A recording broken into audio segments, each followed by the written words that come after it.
Chapter 9. The moral of the story. I'm the one who should be mobbed by strangers wherever I go. Clouds. When I first stepped outside into this new world, the world was impossibly big, the sky terrifyingly high. Now, the omnipresent clouds, shifting, boiling, darkening with rain, was just another ceiling, gray, like the one in stable maintenance. Only rarely, like on that first night, would small fissures open in the cloud cover, like gaping wounds that would slowly heal. The tantalizing glimpse of a bright, wondrous blue above, cheerful and serene, tempted and tortured those living in the gloom below. "Little Pip," Velvet asked, her own thoughts not far from my own, "does the air seem strange to you outside? The day is so warm and bright, and yet the air is sickly. I feel so eager, and yet so hesitant to be enwrapped by it." "Like it's poisonous," I agreed. Calamity said nothing. I supposed that, to him, the air was the air, and had always been like this. The strewn wreckage of Pegasus vehicles, cast from the sky when the metropolis of Cloudsdale was obliterated in a single hoof-stomp, stretched on for miles. Some of the sky chariots and wagons were marred further with the old skeletons of the poor ponies who were struck dead or mortally wounded by the megaspell, but whose bodies were not wiped from existence entirely. The mountains rose up on either side of the valley, sickly grass forested with blackened trees. New plants grew around them, feeding on their corpses. Up and ahead was the worn and faded image of a giant sparkle cola bottle, the stylized carrot immediately identifying the drink, even though the words on the sign had faded too severely to read. A badly faded yellow pony with a pink mane was holding it aloft in nearly orgasmic glee. According to Calamity, these giant signs, called billboards, had once littered every major sky route between Cloudsdale and other cities, advertising goods and services from all over Equestria. I could spot a second billboard on the opposite side of the valley, perhaps half a mile further down. Even from this range, I thought I could recognize the familiar image of heroic Pegasi with rainbows exploding across the sky behind them as they swooped over the armies of wicked zebras. Better white than striped. A large, enclosed delivery wagon lay battered, bent, and sunken partially into the ground. I spotted on its side what appeared to be a business logo, a pattern of 7 ascending circles, which struck me as strangely familiar. I didn't have to ponder it long, for as we drew closer, my Pip-Buck's auto map christened it Wreckage of Ditsy Doo Deliveries. Now I remembered where I had seen the pattern before, on the interior title page of the Wasteland Survival Guide. Calamity was looking at the wreckage with similar comprehension. Velvet looked between us, confused at why we had stopped to stare. "What?" "This is where Ditsy Doo fell," I said, feeling awe and intense sadness. This would have been her only grave marker, had she not suffered a stranger fate. "Who?" "Ditsy Doo," I repeated, lost in my own thoughts. I was trying to imagine what it had been like. Velvet, who did not know the name, gave me a look indicating just how helpful she felt that answer was, and turned to Calamity. "Yep." Velvet nickered and walked past, circling around the back. Moments later, I heard her call out, "Little Pip, would you please come and look at this?" Her voice had a tone of hope. I trotted around to find her, not at all like a little puppy at her owner's call. Boxes and crates littered the ground around the back of the Ditsy Doo deliveries wagon, and many more were toppled and crushed inside. Some had been torn open, all had been looted for anything of value. Except, that was, for a safe and a footlocker in the back. It was the latter which had drawn Velvet's excitement because, while identical in make to every other footlocker I had run across, the markings were very distinct. 3 bands of yellow, the center one with a pink butterfly emblem. This was not a medical box, but the colors and symbol were clearly those of the Ministry of Peace. "Sure, no problem," I announced proudly, floating out my screwdriver and bobby pin as I watched Velvet struggling not to prance in anticipation. Turning away, I started on picking the lock on the safe first. I could hear her stomp her foot, and bit my lower lip to stifle a laugh. The safe's lock gave up almost too easily. Considering the level of looting, I was surprised that such a weak lock had been such a long-lived deterrent. Was I the only one outside who had developed this skill? I opened the safe. One item inside immediately captured my attention. The entire interior of the safe was filled with a rosy glow emanating from a bottle of luminescent purplish-red liquid. Sparka-Cola. Rad. With an invigorating touch of radiation and a blast of radish flavoring. It's like a buck to the face. With radishes. The Sparkle-Cola Rad floated out of the safe past me, enveloped in a magical glow by Velvet's horn. Raising the bottle to eye level, she winced at it with a disparaging gaze. That's insane. How could any pony be so stupid as to think consuming radiation is healthy? My own levitation abilities had been so overstrained that it actually took effort to snatch the bottle back, but I proudly kept myself from panting. Velvet Remedy stared in something approaching horror as she saw me slip the bottle into one of my saddlebags. You're not actually intending to drink that, are you? I shrugged. It did sound like it might be tasty, and according to my pit buck, the radiation still present was minor enough to be washed away with a rat-away potion later. I turned to the footlocker, prompting Velvet to forget, or at least ignore, the beverage in my saddlebags. This lock was not easy. It selfishly refused to give up its secrets. After the third try, I began to worry that this one was beyond me, and I desperately didn't want Velvet Remedy to see me fail. I had one other option, but I didn't want her to see that either. This is a tough one. I'm going to need concentration. Velvet, could you step out? And considering her warning earlier, I added, please? I could tell she didn't want to, but with ladylike grace, she departed. As soon as she was out of sight, I brought up my pip-buck sorting spell and pulled the tin of Mintles out from where I had hidden it at the bottom of my pack. This wasn't the incredible party time treat I had had before, but I didn't need to talk to the locker. Opening the tin, I popped one into my mouth and began to chew. The effect was immediate. It was like a gray film was being washed away from all my senses, like my mind was clearing after having been in a deep fog. I was more alive and aware than ever before. This was not party time, and definitely not as candylicious, but it was enough to make the damn lock sing for me. Outside, I could hear Velvet Remedy's voice. Calamity, may I ask you something? Yep, I reckon you can. Why is it that you are the only Pegasus pony I've seen in the Equestrian Wasteland? I was under the impression that Pegasus ponies should be as common as Earth and Unicorn ponies. My ears perked. Their conversation wasn't meant to be private, so this wasn't eavesdropping exactly, and I had to admit, I wanted to know that too. There was a pregnant pause. Then Calamity nickered. Wow, lady, when you ask a question, you go right for the throat, don't you? I'm sorry. I apologize if this is a personal... No, you should know, I guess. I could hear Calamity sigh. My perceptiveness was heightening to an amazing degree. As I had predicted, the lock was now easy, and clicked open in surrender. You ain't gonna find any other Pegasus ponies, not unless they're... like me. He paused as if speaking about this was physically taxing. You see, back during the war, we Pegasus ponies were Equestria's greatest fighting force. We were the elites, the best of the best.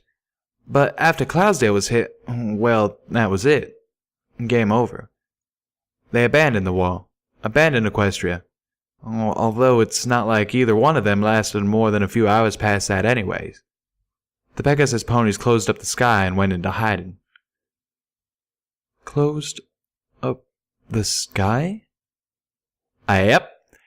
They kicked the Cloudmakers up to full power and locked them like that. Saved the other cities, the families.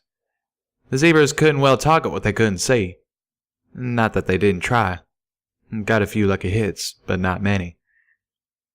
I could hear one of them dig at the ground with a hoof. Ain't been a day that ain't been at least mostly cloudy in Equestria since. Velvet Remedy gasped. That's horrible. Oh, they keep telling themselves that any day now they'll turn 'em off, open up the sky and come swooping down to save the rest of you. When they're ready. When the time is right. Calamity nickered in clear contempt. Been telling themselves that for upwards of 200 years now. Truth is, they're too arrogant and lazy to bother, As long as they can keep telling themselves that they'll do the right thing eventually, they can live with themselves. Meanwhile, you lot are all dying down here, from slavers and raiders and monsters, and you're making a damn hard effort of saving yourselves without their help. Sounded more to me like the Pegasus ponies were scared. I opened the footlocker and started looking at the items inside. And you? Velvet asked. I didn't find the living with myself so easy as that lot seemed to. Bunch of winged horse apples. Wow, Calamity. I'm so very glad to have you on Equestria's side, but bitter much? A few moments later, Velvet trotted into the back of the delivery wagon. She sped a glance back in Calamity's direction, then noticed I had opened the footlocker. With a pleased sound, she virtually danced over the debris to reach me. Inside, numerous scrolls, ruined when a bottle of something had shattered, and the glass shards of said bottle. A framed picture of a bunny rabbit, a small crystal orb sealed in a clear bag. Property of the Ministry of Peace. Restricted viewing only. Unauthorized viewers will be prosecuted. And a book. Supernaturals. Oh! Velvet gasped and made a sound that I felt I could fairly describe as a squee. I watched her, the corners of my mouth twitching upwards as I realized that Velvet Remedy, the amazing unicorn of unparalleled beauty and musical grace who had inspired at least 300 fans, was herself more than a bit of a fanfilly. I know what this is, Velvet announced, floating the bag with the orb up for closer inspection. It's a memory orb, used to record events, not only with sound, but with moving picture. Much better than a recorder or a camera. Rare, too. Velvet collected the memory orb and the bunny photo. I was surprised when she left the book. Oh, I already have that one. But you should take it, little Pip. I know you'll find it useful. Something in her expression made me think there was a joke here, and at my expense. Still, I wasn't one to turn down a book, especially if it was one Velvet Remedy suggested. I had just finished sliding the book into my saddlebags when my eyes forward sparkle compass exploded with red. I froze. Crap. That's a lot of enemies. In my mind, I knew the slavers had found us again, and, from the looks of things, they had brought an army. Little Pip, what is it? Anxiously, I whispered, Go get Calamity. Quietly. Please. I turned slowly in place. There was a gap in the red. We weren't entirely surrounded. Trouble. More than we could handle. Velvet immediately tensed, nodded nervously, and trotted out as quickly and quietly as she could, only knocking over one crate along the way. We both winced. As she reached the back end of the wagon, she stopped, aghast. Zombie ponies! What? Not slavers? I moved up next to her. I was already forming how I was going to explain to her about ghouls, but the words died on my lips as I took in the blank, hungry stares and shambling, grotesque movements of the approaching herd.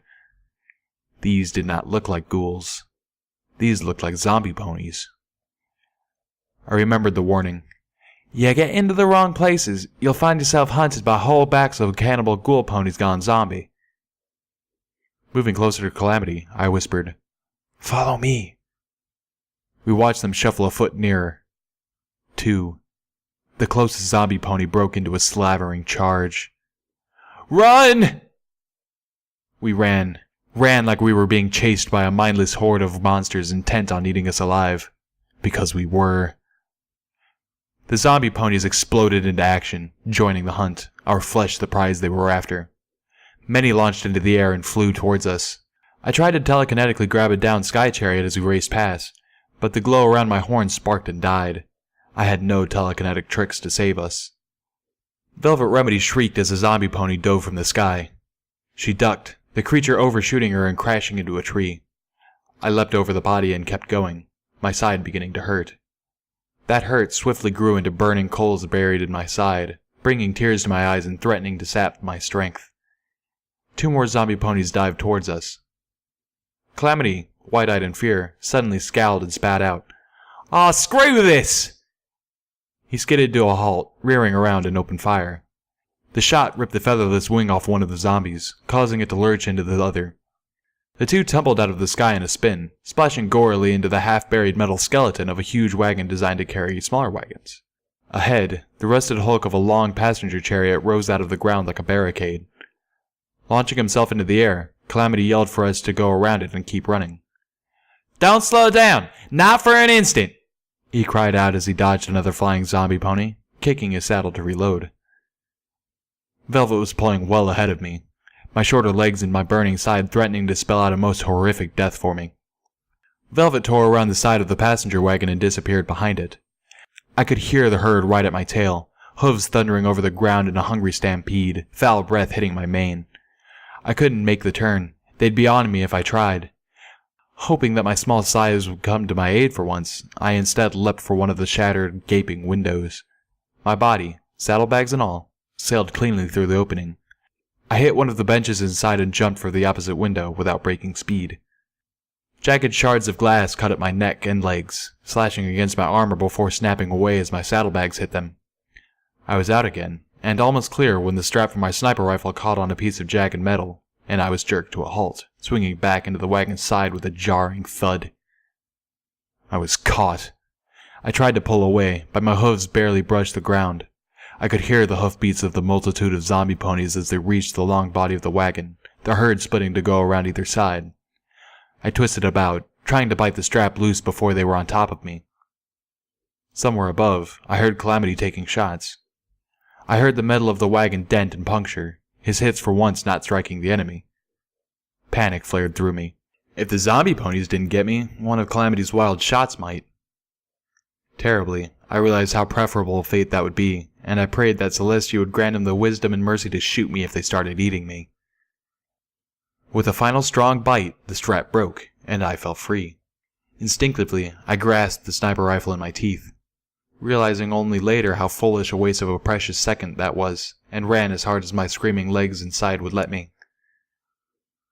The zombie herd was already coming around the passenger wagon and closing on me. Their hooves brutalized the discolored grass beneath. Even more swooped over it with an ease that made my shortcut laughable. My clear mind and heightened perceptions had become a horror. I could feel the ground tremble beneath me.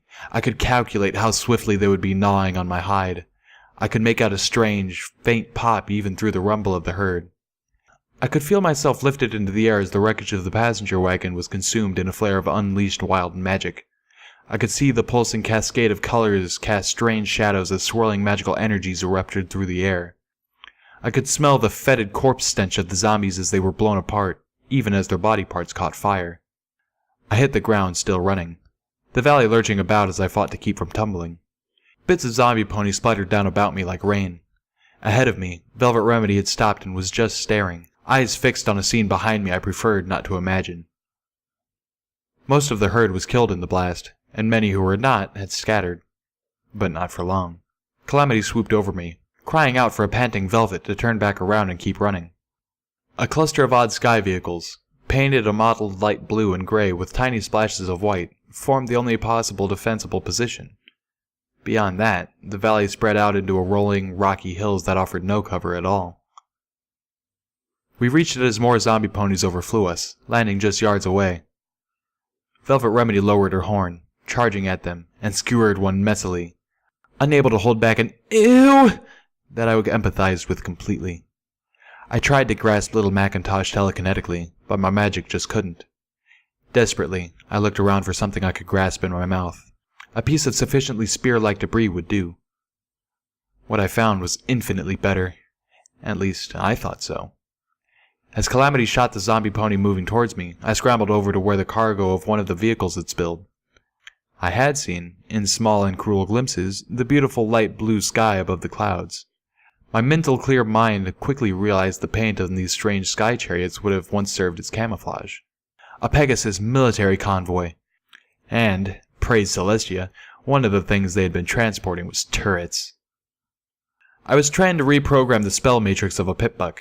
Tweaking a turret to run off my pitbuck's definitions of friend and foe was comparatively easy, especially right now. Little Pip, you sure you know what you're doing?" Calamity asked, sparing me a glance as he landed between me and more zombie ponies, firing again. I was all grins. "You betcha."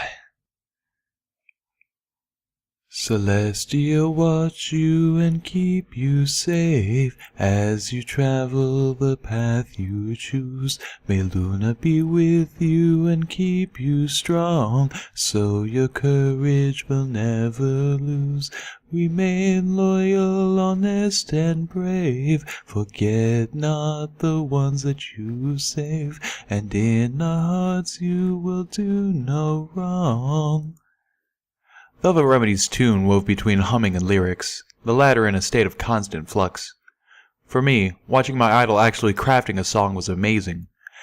Calamity didn't complain. He too found her music to be uplifting in the bleakness of the wasteland, although his occasional eye-rolling suggested he wished she would stick with one set of lyrics rather than seeking perfection. It had been several hours since the zombies in the valley was safely behind us. A darker gray began to seep into the sky again. Not a storm, Calamity said with some encouragement. Just the approach of nightfall. If I ever met the Pegasus ponies, I thought, I'll have to thank them for making the Equestrian wasteland so depressing. Somehow, it was worse than the drab monotony of Stable 2, because I never believed the stable could be better. Although that could have been the post-mental depression talking. Oh my! Velvet gasped as we crested a rolling hill and saw it. An absolutely gigantic billboard, far taller than any of the buildings I'd seen, loomed just beyond the next hill. The image, amazingly unfaded, yet marred with the grime and water damage of centuries, was nothing but the giant face of an almost unbearably pink pony with a mane that age had turned into a candy cane. She was smiling, her eyes seeming to follow us. I'd seen this before from the train. Even now, recognizable in this light and at this distance as a billboard, it, merciful Celestia, still gave me a nervous chill. I stared as I walked closer, trying to imagine it before so many decades had taken their toll, before it had been repeatedly peppered by wind-blown dust and ash, streaked by rivulets of rain, back when its placement would have been clearly playful, set behind the raise of a hill, so it looked like the pony was playing peekaboo with the whole damn countryside. Back when it wasn't so... Luna damned fucking creepy! I tried to shake out the feeling with a shudder, turning away from the massive billboard, and found myself staring at a sneaky sprite bot. Hello, little Pip. I would have been in the next country if Calamity didn't bite my fleeing tail. He held me while I ran in place until the panic left me. By that time, Watcher had wisely floated out of Hoof's reach. You are so lucky I can't telekinetically hurl rocks at you right now. Velvet Remedy looked like she'd help me. Calamity was glaring distrustfully at the sprite bot, wings out, legs spread in a defensive stance. Lil Pip? All I wanted to know at that moment was, Watcher, are they safe? The sprite bot bobbed. Yes, wagons are on their way. Although Ditsy-Doo might now be under the impression that you can hack sprite bots and send messages through them. Sorry about that. Lil Pip! Calamity would have been growling if he could. I don't trust that thing. So, Watcher had found a way to relay the message without alerting the pony folk of New Appaloosa to what Watcher was able to do. At Calamity's words, I realized I really didn't trust Watcher either.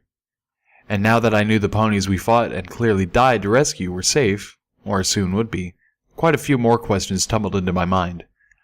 First and foremost being, you sent me into that raider pit knowing full well and who I would find in there, didn't you?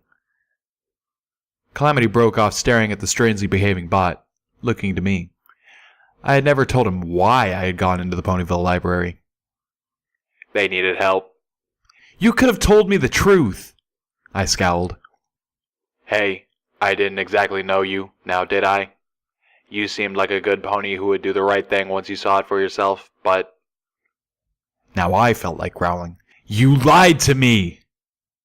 No. If it was possible for the toneless, mechanical voice to sound heated, it would have.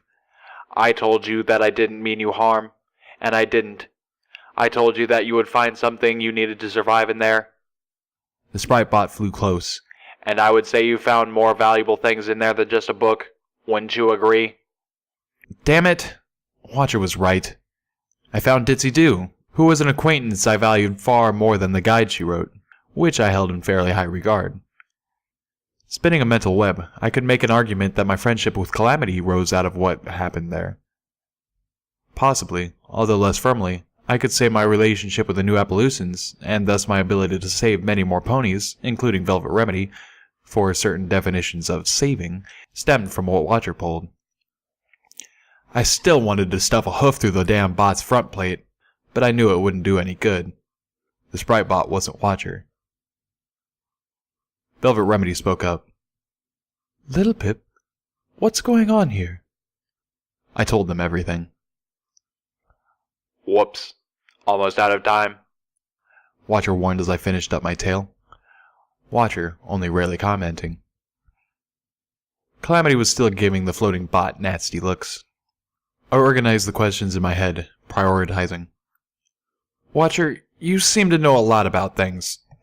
Well, yeah. What were the ministries? I had seen enough references to ministries scattered in the artifacts of the past that I suspected such information would be helpful for context. I didn't realize that I had just asked what was arguably the most important question of my life. It was, at least, Celestia tier. Watcher was silent for a while, long enough that I thought our strange pseudo-companion might have winked away again. Watcher's words came slowly, deliberately. Remember when I told you that you should search for your virtue? And I told you about the greatest heroes of Equestria? I nodded. You mentioned them, yes. Well? Watcher's words came slowly, as if they were painful. The massacre at Little Horn broke Princess Celestia's heart. After that, nearly midway through the war, Princess Celestia decided she wasn't the right pony to lead Equestria anymore, so she stepped down, abdicated her position to her sister, Princess Luna. I listened in awe. I had never heard the goddesses spoken about in this way before. The war had been devastating, both abroad and at home. Equestria was in severe distress, suffering from troubles within, as well as from the enemy armies. You can't imagine what it was like back then. Those heroes I told you about, they were 6 amazing ponies with true hearts and virtuous souls, whose friendship held the power to change the world. Princess Celestia had always been like a mother to them. She saw them, one in particular, as her children. She loved them and wanted to protect them. So Princess Celestia shielded them from the worst of the war, finding quests for them that kept them, mostly, out of harm's reach, or at least away from the battlefields, sending them on diplomatic missions to the Griffins and the Buffalo. Things like that. Princess Luna met them for the first time in a much different circumstance. Princess Luna respected them and saw them as her equals, and, I really think, as her saviors. And so when Princess Luna ascended to rule Equestria and fight the war, she called Equestria's most valuable heroes to serve as her personal advisors. She called for the creation of new offices of government, one under each of them, whose job would be to take their advice and find ways to implement it. And those were the ministries? Yes. I looked around at the bleak, ruined wasteland that had once been the beautiful nation of Equestria. Doesn't look like that went so well. Silence. Then Watcher spoke again. Have you ever heard the old saying, the portal to hell is opened with the incantation of good intentions? If there was a moral to their story, I guess that would be it. As night closed in, we approached a farm that seemed largely intact. No animals in the fields, but smoke curled up from the smokestack, and there was a welcoming glow in several of the windows, as well as light seeping through the cracks around the silo doors. It was just the 3 of us again, Watcher having vanished with a pop, replaced by tinny, patriotic music and an oblivious sprite bot. Calamity had kept a wary eye on the bot until it had wandered out of sight. A raven fluttered down, perching on the first of what looked like a row of 3 planks sticking out of the ground, near the edge of a barren pasture. The last plank was smaller and crooked. The last fellow standing of a fence, I presumed. Quickly but carefully, we trotted down the rocky hillside and through the stone-strewn fields to reach the house. We needed a place to sleep, food to eat, and, if possible, medical supplies.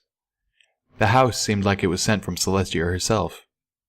Assuming the ponies inside didn't shoot us for trespassing. Hanging hope on the hospitality of strangers was unwise in the equestrian wasteland. A creaky windmill with 2/3 of its blades missing squeaked rustily as we passed. Maybe this isn't such a good idea, I began. Just because there was no awful graffiti did not mean that the place wasn't full of raiders. Velvet Remedy marched past me. Really, little Pip, you shouldn't sound so jaded. She was raising a hoof to knock when the door swung open, bathing us in warm light.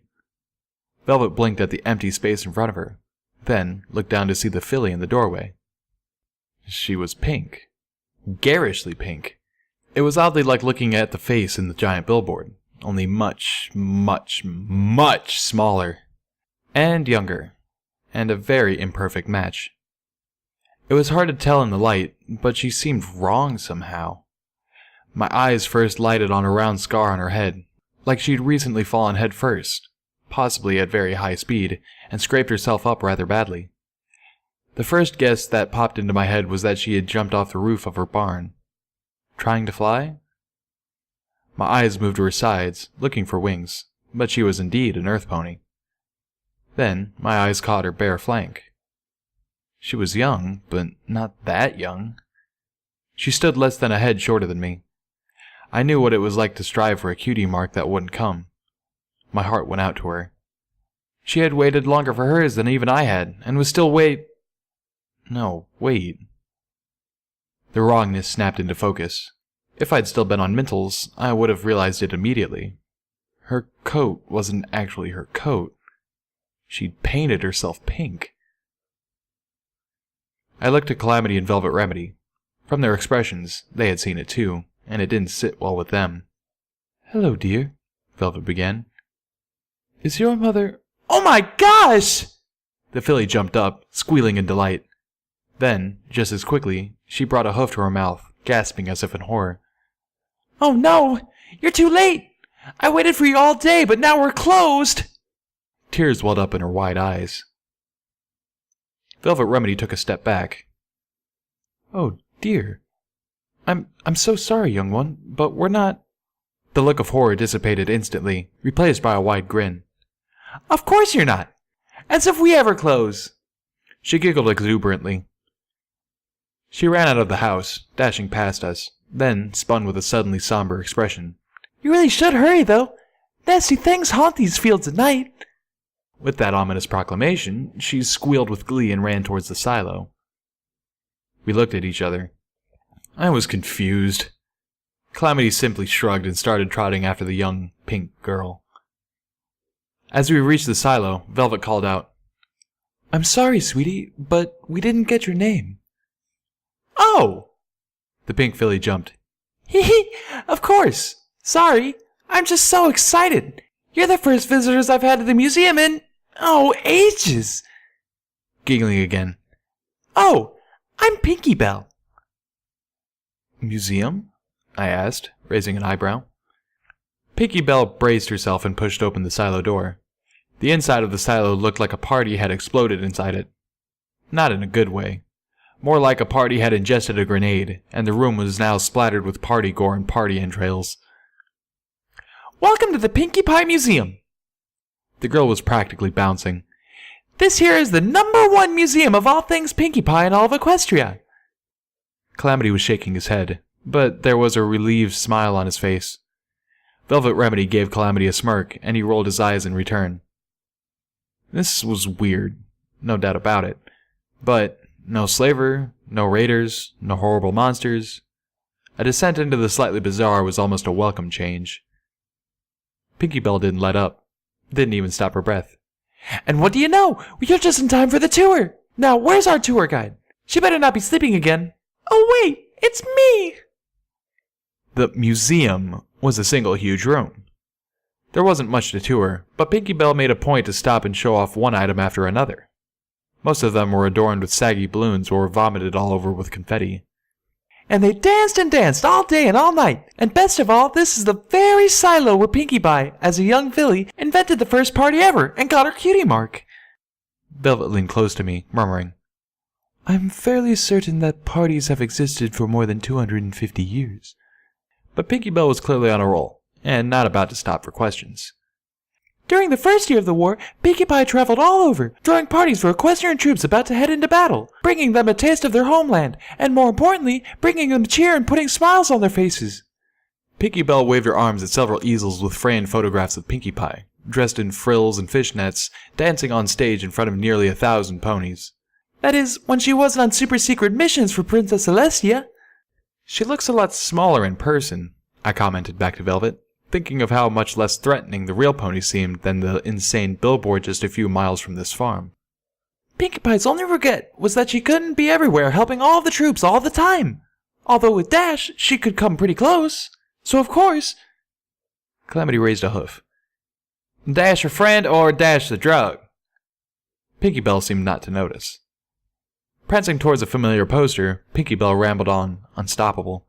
When Princess Luna offered to give Pinkie Pie a whole ministry of her very own to do whatever she wanted to do with it, she pounced on the chance, and the Ministry of Morale was born. It was the Pinkie Pie is watching you forever poster. This one, intact. The utterly pink mare was smiling mischievously, as if she'd just played a wonderful prank. And with the whole face visible, I swore I caught a curious look in her eyes. I no longer felt guilty with the poster staring at me. Now I felt uncomfortably exposed. A practiced twirl took Pinkie Belle to a table covered in a chemistry set and several... samples. Pinkie Pie was always really great at cooking things, and when Princess Luna, boo, declared that the drugs that were flooding Equestria from zebra lands were harmful to the people, Pinkie Pie decided to prove that they could be good. A fun addition to any party. Working day and night, Pinkie Pie concocted a mixture of Mentos and some of her favorite things, creating dun-dun-dun, party time Mentos. Pinkie Belle lifted up a tin, showing them off. I wanted that tin. Pinkie Belle set it down next to the chemistry set and continued on. I lost track of her monologue because my mind insisted that I needed to be absolutely sure I remembered where that tin was. By that time, the Ministry of Morale had transformed Pinkie Pie into an iconic figure who transcended the boundaries of one pony to become a mystical figure that easily stood alongside Princess Celestia and Princess Luna themselves. Okay, that was just wrong. Little colts and fillies knew that Pinkie Pie was always watching them. She saw everything they ever did, and if they were good little colts and fillies, who were nice and friendly, who did their chores, and smiled and laughed and never spread seditious lies, then on their birthdays Pinkie Pie would bring them a wonderful party. Pinkie Belle waved a hoof in warning. But if they were bad little colts and fillies, Pinkie Pie would bring them a rock. What the... I looked at Velvet Remedy in disbelief. Meanwhile, Pinkie Belle had stopped. Her eyes went wide, and she sucked in a huge breath. And waited. 1 second. 2, 3, 4... Finally, Pinkie Belle let out the breath with a disappointed sigh. I'm sorry. I thought I felt an impromptu musical number coming on. Velvet Remedy studiously looked elsewhere. Anyway, what was I saying? Oh yeah, how Pinkie Pie brings parties! Velvet turned back to the little filly, a little startled. Brings? Dear, you do know that Pinkie Pie is dead, don't you? Pinkie Belle didn't miss a beat. Oh, she's physically dead, but her spirit lives on inside all of us. I watched Velvet Remedy's eyebrows raise, and then she snickered, seeming to accept that on a level I just couldn't.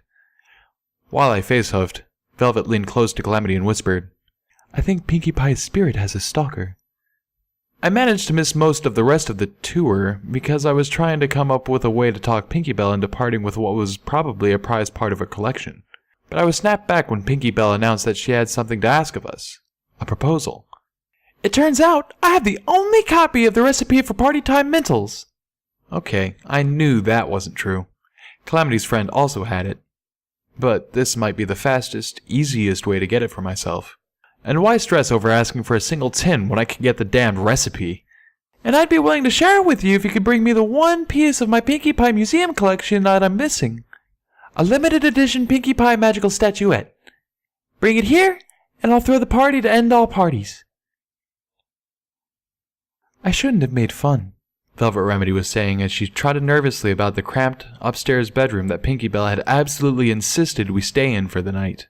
When Pinkie Belle explained that a few sets of very special magical figurines had been crafted of each of the ministry mares, my mind had immediately gone to the orange pony statuette with the 3 apples on her flank. Finding another one like that, one specifically a Pinkie Pie, could be virtually impossible. On the other hoof, Pinkie Belle insisted that the statuettes would have survived even the apocalypse. And really, I had found one after being outside for roughly, what, a week? Calamity sat on the bed, one ear to the wall as he watched Velvet fret. That poor filly. She's so terribly sad. Calamity whinnied, Sad? Were you listening to the same little pink painted ball of dash I was? Then, remembered his own earlier confusion, he clarified. The drug. Velvet Remedy stopped. Oh, yes, and that poor girl is not happy. Not at all. She hung her head. She's full of pain. Something horrible must have happened to her. Looking at Velvet Remedy, I was once more struck by the scarlet and gold stripes in her silvery white mane, again finding them oddly reminiscent of the Ministry of Peace, pink and yellow. Only then I was thinking of it as coincidence or destiny. Now I wondered if it wasn't more like Pinkie Belle's painted-on pink coat. Velvet caught my stare and seemed to fathom what I was thinking eerily quickly. It's not the same, she insisted quietly. Calamity was paying more attention to the wall. Abruptly, he jumped to his hooves. She's gone, and if you don't want something horrible to happen to us, I suggest we be leaving too. He moved to the door and pushed on the handle. It didn't budge. It was locked. Maybe she's just trying to keep us safe from the nasty things that haunt the fields at night? I offered, not really believing it. Velvet Remedy had pushed past me to try the door herself. Now she whinnied. Doesn't matter. We are leaving. I will not be locked in a cage. Calamity had moved to the window and was looking down on the farm below. I reared up, putting my hooves on the ledge, and peered out through the glass. For a moment, I saw nothing. Just the night. Then, a crack of dimly pulsing, colored light appeared as Pinkie Belle pushed open the door of the barn just enough to slide through, then pushed it shut behind her. Calamity waited, quiet and still, until the door of the farmhouse opened, casting a rectangle of light across the ground with a Pinkie Belle shape cut out of it. The moment the door closed, he turned and bucked out the window. The crash was terribly loud.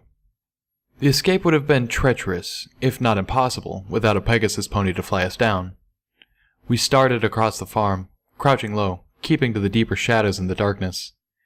We were creeping alongside the barn when impulse overtook me, and I slipped inside. I later told Velvet Remedy and Calamity that I wasn't sure why I entered the barn, but the truth was, I had exactly 2 reasons. First, the recipe for Party Time Mentals had not been in the museum, and I had not spotted it in the house. It could have easily been hidden anywhere, in a book or under a rug, but I was guessing that Pinkie Belle's obsession would not allow her to not put it on display, so I was hoping it was in the barn. Second, that oddly glowing, pulsing light reminded me uncomfortably of the way that passenger wagon had exploded after Calamity shot it. I had asked Calamity about it later, and he had explained that some of the really big sky wagons, like the one which had been designed to carry dozens of ponies, used a magical field generated by a spark engine so that a single pony could pull it through the air. Like spark batteries, those engines of arcane science still hold serious magical energies. Calamity didn't understand it at that level, of course. He just knew that shooting a hole through the magic box in one of those vehicles unleashes one hell of a vortex. Such a vortex was brief and very violent. The idea that Pinkie Belle might have something akin to that in her barn, possibly a somehow stable or perpetual magical vortex, deeply worried me. What am I looking at? It was small, geometrically shaped with surfaces that seemed to twist through each other.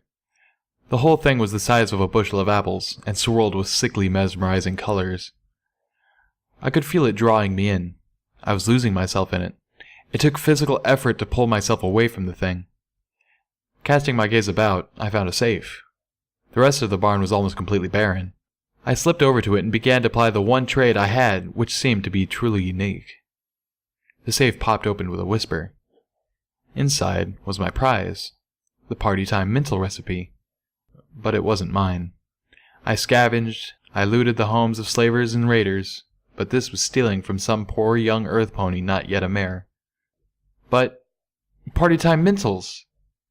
And really, all I had to do was take it long enough to copy it onto my pip-book. I'd put it right back. And that wouldn't really be stealing, right? Except Pinkie Belle was offering it as a reward for helping her with something. And that made it feel like stealing. Like I was taking a reward I hadn't earned. I sat, staring into that safe for I don't know how long. Finally, I focused my levitation magics, and picked up the other item in the safe, a recorder with a single imprinted message. I copied it into my pip-book and started it. I didn't recognize the voice, but she sounded young, at least as young as Pinkie Belle was now. Pear Tree. The raiders came back yesterday. They didn't take kindly to Daddy running them off last week with his shotgun. So this time they came in force. Mama made us hide in the upstairs bedroom and cast a spell over us to keep us from being seen. She made us promise to be quiet and still, but Silverbell. My little sister has always been able to make the most beautiful music, like the tinkling of dozens of magical bells. We all adore it, but Silverbell, sometimes when she's frightened or worried, the spell happens all on its own. She didn't mean to. It was an accident. The raiders killed Mama and Daddy. They killed them really slow and brutal. And they made us watch. It was... I buried them out by the end of the east field. Put up a couple planks as tombstones. I hate that they won't last long, but I can't carve their names into rocks, and Mama and Daddy deserve to have their names over their graves. Silverbell has nightmares every night.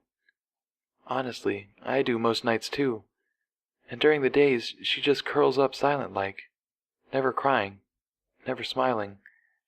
I can't even get her to eat. I don't know what to do. I'm going to try taking her to Ten Pony Tower. I've heard there's a buck up there who takes in orphans. It's a long walk, and so I'm headed up to gather provisions from the neighbors. If I'm not back when you get here, please load up the wagon. I know I can't ask you to come with us. You have your own folks to take care of, but I would really appreciate it if you would hang around just so I could say goodbye. You are the best buck friend I could have asked for. Love, Memory. I sat there stunned. Oh, sweet goddess Celestia. You shouldn't have listened to that. I turned with a start to see Pinky Bell. No, Silverbell, staring right into my face. It's not yours. This close, I got a much better look at that scar. Horrible realization hit me like ice water. Silverbell was a unicorn. She'd cut off her own horn.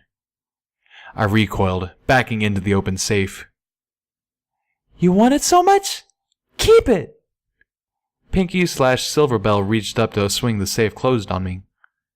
From behind her, Velvet Remedy's voice broke the air. You're not like Pinkie Pie. Pinky/Silverbell froze, then slowly turned away from me.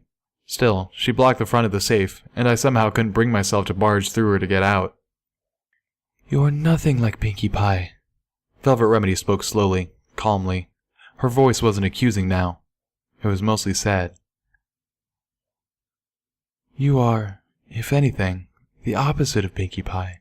I watched the filly in front of me shake.